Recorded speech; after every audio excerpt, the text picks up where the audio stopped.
اہل حق جو ہیں ان کو تو روز روشن کی طرح عیاں ہے یہ بات کہ اللہ ایک ہے تو بس ایک ہے، پوری کائنات میں کوئی دوسری بات ہو ہی نہیں سکتی۔ آقا علیہ السلام نبی ہیں اور آخری نبی ہیں، بس اس کے بعد کوئی بات ہو ہی نہیں سکتی۔ لیکن اللہ تبارک و تعالی وقتاً فوقتاً اہل ایمان پر ایسی کچھ چیزیں ظاہر کرتا رہتا ہے جس سے اہل حق کو اپنے حق پر ہونے کا یقین ہو جاتا ہے اور اہل باطل کو اپنے باطل پر ہونے کا یقین ہو جاتا ہے، الا یہ کہ اس کے حق میں ہدایت ہی نہ ہو تو پھر تو وہ سیدھے راہ پر ہی نہیں آتا۔ جیسے آقا علیہ السلام کے غلام ہیں جی، جن کو اسود انسی ذلیل نے آگ میں ڈالا تھا، آگ میں ڈالا تھا اسود انسی نے، تو وہ وہاں سے ایک طرف آگ سے نکالا، دوسری طرف سے وہ نکلے اور جناب بیٹھے اونٹ پر تو سیدھا مدینے پہنچائے۔ مدینے آتے ہیں تو آگ نے بالکل کچھ بھی نہیں کہا ان کو۔ اب حکمران جو ہے وہ جو اپنے آپ کو نبی کہتا تھا تو اسے پریشانی لائق ہوئی کہ اب لوگ اس کو دیکھیں گے تو میری نبوت کے معاملے میں تو ان کو شک ہو جائے گا جو میرا کلمہ پڑھ چکے ہیں، اور جن کا یہ کلمہ پڑھتا ہے ان کی نبوت کے حق ہونے کا ان کو یقین ہو جائے گا۔ تو انہوں نے پھر ان کو وہاں سے نکال دیا۔ وہاں سے جب مدینہ منورہ پہنچتے ہیں، حضرت سیدنا عمر رضی اللہ تعالیٰ عنہ مسجد میں بیٹھے ہوئے ہیں، آپ آتے ہیں باہر، اونٹنی کو باندھتے ہیں اپنے اونٹ کو، مسجد میں چلے جاتے ہیں، نماز پڑھتے ہیں۔ نماز پڑھنے کے بعد انہوں نے کہا جی آپ کا، حضرت عمر نے پوچھا نام کیا ہے تمہارا، کیونکہ وہ باہر سے آئے تھے، مدینے کے لوگوں کو تو سارے شاپرن شہر کے لوگوں کو سارے جانتے ہیں۔ پوچھا حضرت عمر نے کہاں سے آئے ہو؟ انہوں نے کہا جی فلاں علاقے سے آئے ہوں۔ انہوں نے کہا کہ آپ کا نام کیا ہے؟ آگے سے انہوں نے کہا میرا نام عبداللہ ہے۔ حضرت عمر نے فرمایا عبداللہ تو میں بھی ہوں، تم عبداللہ ہو نا، تو عبداللہ تو میں بھی ہوں، تم یہ بتاؤ وہ نام جو تمہاری اماں نے رکھا تھا۔ انہوں نے پھر نام بتایا، اللہ اکبر۔ حضرت عمر کہنے لگے قسم خدا کے میں نے رب سے دعا کی تھی، یا اللہ مجھے تب تک موت نہ دینا جب تک میں اس بندے کو دیکھ نہ لوں جس کو تو نے وہ شان عطا کی جو تو نے ابراہیم خلیل کو عطا فرمائی تھی۔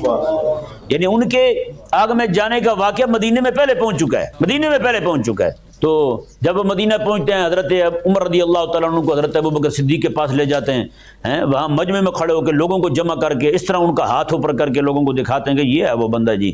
اب بتائیں یہ آگ، بندہ جائے آگ میں اور آگ نہ جلائے، آگ جو ہے اپنی طبعی اثر جو ہے اس کو ہی چھوڑ دے حیا کرتے ہوئے کہ محمد عربی کا غلام آ گیا ہے۔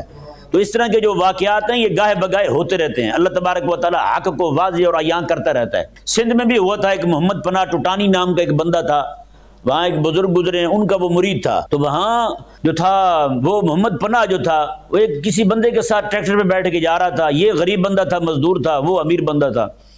اسی طرح وہ کچھ بے ادبی والا معاملہ رکھتا تھا کریم آقا علیہ السلام کے لیے، ہے جی۔ تو جب وہ بے ادبی والا اس کا نظریہ تھا، سوچ فکر تھی، تو دونوں اکٹھے ٹریکٹر پہ جا رہے ہیں، ٹریکٹر پہ بیٹھے بیٹھے ان کی بحث ہو گئی آپس میں۔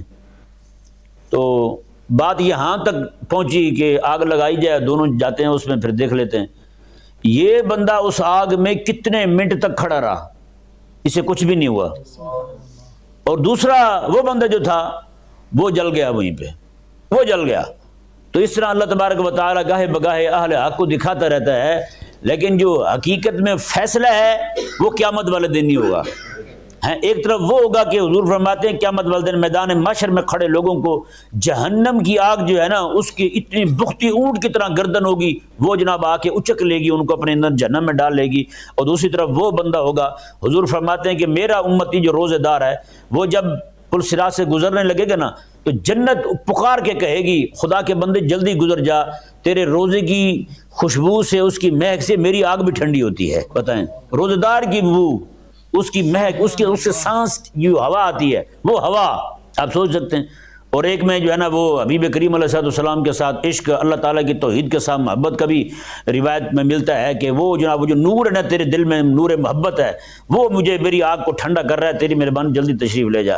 یعنی ایک وہ ہے جس کو جہنم میدان محشر سے پکڑ رہی ہے، اور دوسرا وہ ہے جس کو جہنم گزارش کر رہا ہے اور التماس کر رہی ہے تو یہاں سے جلدی روانہ ہو جائے گا، روانہ ہو جا۔ اب بتائیں نا حضور فرماتے ہیں جو اس طرح کے اہل حق ہوں گے وہ جہنم کے پل سے گزریں گے بھی ایسے جیسے بجلی کوند کے نکل جاتی ہے۔